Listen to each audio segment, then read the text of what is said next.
Assalamualaikum warahmatullahi wabarakatuh. Berjumpa kembali dengan saya Ririn Widyastuti dalam mata kuliah Psikologi Kesehatan. Pada pertemuan kali ini kita akan mempelajari tentang adaptasi psikologis. Sepanjang daur kehidupan manusia tidak terlepas dari suatu masalah atau ketidaknyamanan. Hal ini menuntut tubuh untuk berupaya untuk memulihkan dan mengembalikan ke kondisi yang seimbang. Nah, pada pertemuan kali ini diharapkan adik-adik dapat menjelaskan tentang pengertian adaptasi, tujuan adaptasi, dan macam-macam adaptasi. Adaptasi merupakan pertahanan yang didapat sejak lahir atau diperoleh karena proses belajar dari pengalaman untuk mengatasi stres.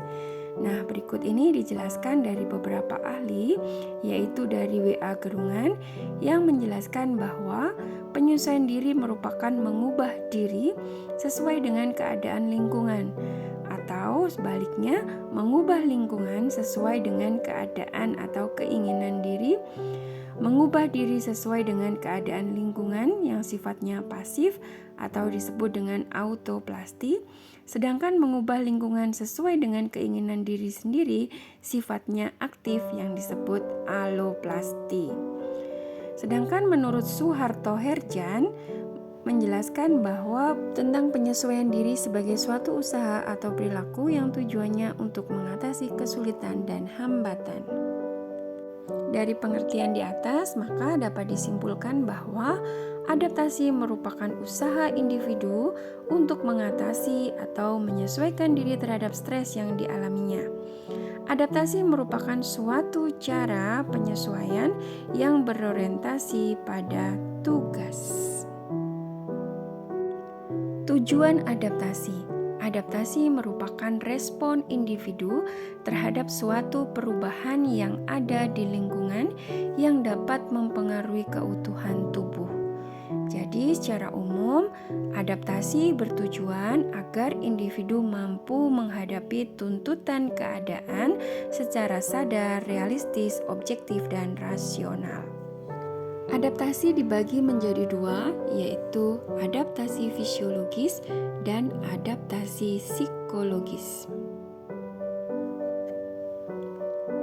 Adaptasi fisiologis merupakan respon tubuh terhadap stresor untuk mempertahankan fungsi kehidupan yang dirangsang oleh faktor eksternal dan internal. Mekanisme fisiologis adaptasi berfungsi melalui umpan balik negatif, yaitu suatu proses mekanisme kontrol terhadap suatu keadaan abnormal seperti penurunan suhu tubuh dan membuat suatu respon adaptif seperti mulai menggigil untuk membangkitkan panas tubuh. Mekanisme utama yang digunakan tubuh dalam menghadapi stresor dikontrol oleh medula oblongata, formasi retikuler, dan hipofisis. Hans Selye telah melakukan riset klasik. Dia mengidentifikasi respon fisiologis terhadap stres. Terdapat dua respon, yaitu local adaptation syndrome dan general adaptation syndrome. LAS atau local adaptation syndrome merupakan respon tubuh dengan menghasilkan banyak respon setempat terhadap stres, responnya dalam waktu jangka pendek. Nah, karakteristik dari LAS adalah respon yang terjadi hanya setempat dan tidak melibatkan semua sistem. Respon bersifat adaptif, diperlukan stresor untuk menstimulasikannya. Respon bersifat jangka pendek dan tidak terus-menerus. Dan terakhir adalah respon bersifat restoratif atau penyesuaian. General Adaptation Syndrome atau GAS merupakan respon fisiologis dari seluruh tubuh terhadap stres. Respon yang terlibat di dalamnya adalah sistem saraf otonom dan sistem endokrin. GAS sering disamakan dengan sistem neuroendokrin. Nah, 3 tahapan dalam GAS. Yang pertama adalah fase alarm.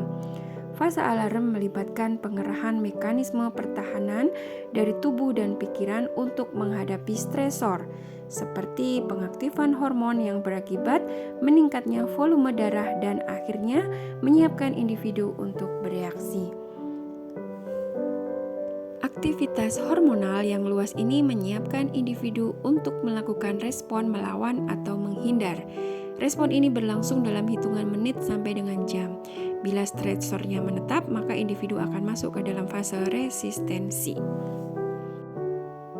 Fase resistensi atau melawan yaitu individu mencoba berbagai macam mekanisme penanggulangan psikologis dan pemecahan masalah serta mengatur strategi. Tubuh berusaha untuk menyeimbangkan kondisi fisiologis sebelumnya kepada keadaan normal dan tubuh mencoba untuk mengatasi faktor-faktor penyebab stres. Bila teratasi, gejala stres menurun atau normal. Namun apabila gagal, maka individu tersebut akan jatuh pada tahapan terakhir dari gas yaitu fase kehabisan tenaga. Fase yang terakhir adalah fase kelelahan, yaitu fase perpanjangan stres yang belum dapat tertanggulangi pada fase sebelumnya. Pada tahap ini, cadangan energi telah menipis atau bahkan habis. Akibatnya, tubuh tidak mampu lagi menghadapi stres. Ketidakmampuan tubuh untuk mempertahankan diri terhadap stresor inilah yang akan berdampak pada kematian individu tersebut. Selanjutnya adalah adaptasi psikologis. Perilaku adaptasi psikologi membantu kemampuan seseorang untuk menghadapi stresor, diarahkan pada penata laksanaan stres yang didapatkan melalui pembelajaran dan pengalaman perilaku yang dapat diterima atau berhasil. Perilaku adaptasi psikologi dapat bersifat konstruktif, membangun, atau destruktif yang merusak. Perilaku konstruktif membantu individu untuk menerima tantangan untuk menyelesaikan konflik. Sedangkan perilaku destruktif mempengaruhi orientasi realitas, kemampuan pemecahan masalah, kepribadian, dan situasi yang sangat berat, serta kemampuan untuk berfungsi. Perilaku adaptasi psikologis juga disebut sebagai mekanisme coping. Mekanisme ini dapat berorientasi pada tugas yang mencakup penggunaan teknik pemecahan masalah secara langsung untuk menghadapi ancaman atau dapat juga mekanisme pertahanan ego yang tujuannya adalah untuk mengatur distres emosional sehingga dapat memberikan perlindungan individu terhadap ansietas dan stres. Mekanisme pertahanan ego adalah metode coping terhadap stres. Mekanisme pertahanan ego dibagi menjadi dua, yaitu task-oriented behavior dan ego-dependent mechanism. Task-oriented behavior merupakan perilaku yang orientasinya pada tugas, mencakup penggunaan kemampuan kognitif untuk mengurangi stres, memecahkan masalah, menyelesaikan konflik, dan memenuhi kebutuhan. 3 tipe umum perilaku yang berorientasi tugas antara lain perilaku menyerang, yaitu tindakan untuk menyingkirkan atau mengatasi suatu stresor. Kemudian menarik diri, yaitu menarik diri secara fisik atau emosional dari stresor. Yang ketiga adalah perilaku kompromi, adalah mengubah metode yang biasa digunakan, mengganti tujuan atau menghilangkan kepuasan terhadap kebutuhan untuk memenuhi kebutuhan yang lain atau untuk menghindari stres.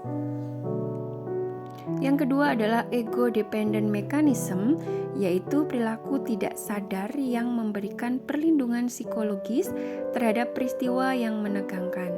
Mekanisme ini seringkali diaktifkan oleh stresor jangka pendek dan biasanya tidak mengakibatkan gangguan psikiatrik. Beberapa mekanisme pertahanan ego diantaranya adalah represi, yaitu menekan keinginan, impuls atau dorongan, dan pikiran yang tidak menyenangkan ke alam bawah sadar dengan cara tidak sadar. Kemudian supresi, yaitu menekan secara sadar pikiran dan perasaan yang tidak menyenangkan ke alam tidak sadar.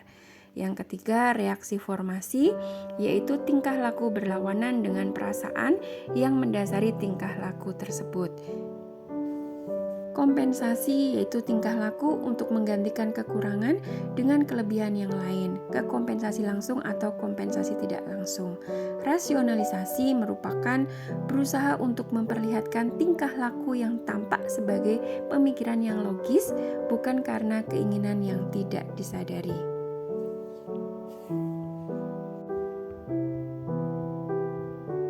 Restitusi merupakan respon untuk mengurangi rasa bersalah dengan tindakan mengganti. Displacement merupakan memindahkan perasaan emosional dari objek sebenarnya kepada objek pengganti.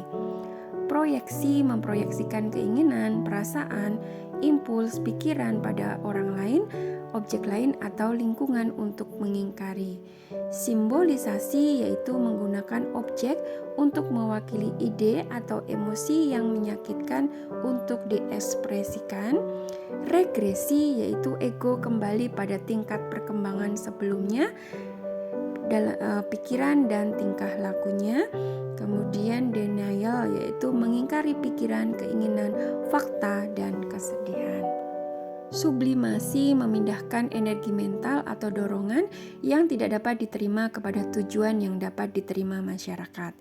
Reaksi konversi yaitu memindahkan konflik mental pada gejala fisik.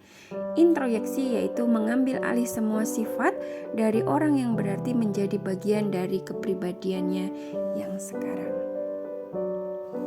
Demikian tadi penyampaian dari mata kuliah Psikologi Kesehatan dengan capaian pembelajaran adaptasi psikologis. Sampai bertemu kembali pada materi-materi selanjutnya, dan pada akhirnya saya tutup pembelajaran pada hari ini dengan wabillahi taufiq wal hidayah. Wassalamualaikum warahmatullahi wabarakatuh. Terima kasih.